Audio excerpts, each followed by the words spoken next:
जय श्री कृष्ण। जहाँ है प्रकाश, समस्याओं के समाधान तथा जीवन के निर्णय को लेने के लिए पर्याप्त ज्ञान। योगानंद जी कहते हैं कि संसार अपने उतार चढ़ाव के साथ इसी तरह चलता रहेगा। हम दिशा निर्देश के भाव को कहाँ खोजें? अपने भीतर आदतों एवं परिवारों, अपने देश या संसार के वातावरण के प्रभावों से, जागृत पूर्वाग्रहों से नहीं, अपितु अपने भीतर सत्य की आवाज के मार्गदर्शन में खोज सकते हैं। सत्य कोई सिद्धांत नहीं है, ना ही दर्शन शास्त्र की कोई काल्पनिक पद्धति है और ना ही कोई बौद्धिक अंतर्दृष्टि है। सत्य वास्तविकता यानी ईश्वर के साथ पूर्ण तदनुरूपता है, यानी एक रूपता है। मनुष्य के लिए आत्मा के रूप में अपने सच्चे स्वरूप का अटल ज्ञान ही सत्य है। दैनिक जीवन में सत्य एक चेतना है जो आध्यात्मिक ज्ञान से निर्देशित होती है, जो हमें किन्हीं विशेष कामों को करने की ओर प्रेरित करती है। इसलिए नहीं कि कोई व्यक्ति ऐसा कहता है, बल्कि इसलिए कि वे ठीक हैं। जब आप इस विश्व के रचयिता के साथ सीधे संपर्क में होते हैं तो आप समस्त ज्ञान और बोध के साथ सीधे संपर्क में होते हैं। ज्ञान को बाहर से भीतर नहीं भरा जा सकता। यह आपकी आंतरिक ग्रहणशीलता की शक्ति एवं क्षमता है जो यह निर्धारित करती है कि आप सच्चे ज्ञान को कितनी मात्रा में और कितनी शीघ्रता से ग्रहण कर सकते हैं। जब कोई समस्या आए तो उस पर चिंता करने की अपेक्षा उससे अपने आप को छुड़ाने के लिए हर संभव उपाय पर विचार करें।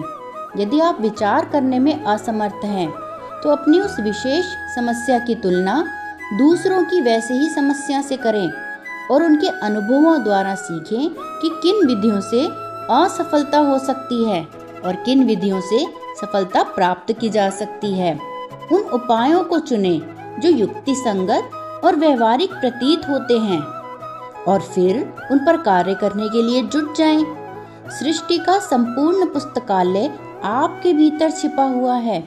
सब कुछ जो भी आप जानना चाहते हैं वे आपके भीतर है। उन्हें बाहर प्रकट करने के लिए रचनात्मक ढंग से विचार करें। शायद आप अपने बच्चे या अपने स्वास्थ्य या बंधक के भुगतान के बारे में गंभीरता से चिंतित हैं। तुरंत कोई समाधान न पाकर आप परिस्थिति के बारे में चिंता करना प्रारंभ कर देते हैं और आपको क्या प्राप्त होता है? सरदर्द, घबराहट, हृदय रोग, क्योंकि आप स्पष्ट रूप से अपना और अपनी समस्याओं का विश्लेषण नहीं करते। आप अपनी भावनाओं का उस परिस्थिति को जिनका आप सामना करते हैं नियंत्रण करना नहीं जानते। चिंता में समय को नष्ट करने की अपेक्षा समस्या के कारण को दूर करने के बारे में सकारात्मकता से सोचें। यदि आप किसी परेशानी से छुटकारा पाना चाहते हैं तो शांति पूर्वक अपनी कठिनाई का विश्लेषण करें। मामले के पक्ष विपक्ष को क्रमानुसार लिखें। तब उन उपायों को निश्चित कर लें जो आपके लक्ष्य को प्राप्त करने के लिए सर्वाधिक उपयुक्त हों।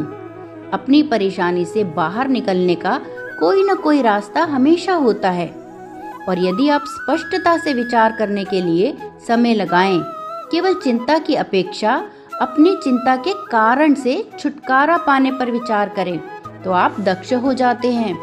सभी सफल स्त्री पुरुष अपना अधिक समय गंभीर एकाग्रता के अभ्यास में बिताते हैं।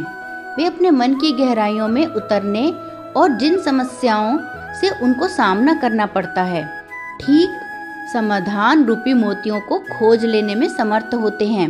यदि आप विकर्षण की सभी वस्तुओं से अपने मन को हटाकर एकाग्रता को एक वस्तु पर स्थिर करना सीख लें, तब इच्छित वस्तु को इच्छा अनुसार कैसे आकर्षित करते हैं यह आप भी जान जाएंगे।